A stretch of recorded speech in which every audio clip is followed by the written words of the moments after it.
आजचा व्हिडिओ खास मुलांसाठी आहे की मुलांनी कोणते महत्त्वाचे प्रथिनेयुक्त पदार्थ खावे। चला पाहूयात। नंबर 1, मासे आणि शेलफिश सारखे सी फूड मुलांना उच्च दर्जाचे प्रथिने देऊ शकतात। नंबर 2, ड्रायफ्रुट्स मध्ये प्रथिने, जीवनसत्वे, खनिजे आणि फायबर भरपूर असतात आणि उच्च कॅलरी स्नॅक्ससाठी ते एक सुपर फूड आहे। नंबर 3, गडद पालेभाज्या पौष्टिकतेचा उत्तम स्रोत आहे। भाज्या आणि फळे यांचं मिश्रण म्हणजेच कोशिंबीर आणि पालक हे जीवनसत्वे अ, क, ई आणि के समृद्ध असतात। नंबर 4, कडधान्य हे एक पौष्टिक मुख्य पदार्थ आहे जे मोठ्या प्रमाणावर वापरले जातात।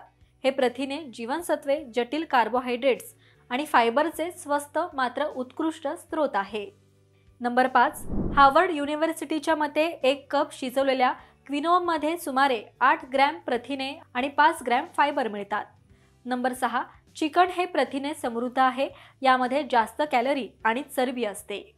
नंबर 7, पनीर हा प्रोटीनसाठी विशेषतः शाकाहारी आहारात चांगला पर्याय आहे। नंबर 8, अमेरिकेच्या कृषी विभागाच्या मते अर्धा कप टणक टोफूमध्ये 21.8 ग्रॅम प्रथिने, 181 कॅलरीज आणि 11 ग्रॅम फॅट असते। तर हे प्रथिनेयुक्त पदार्थ खाऊन तंदुरुस्त रहा। आणि हा व्हिडिओ तुम्हाला कसा वाटला हे कमेंट करून नक्कीच सांगा। पाहत रहा महाराष्ट्र टाइम्स। धन्यवाद।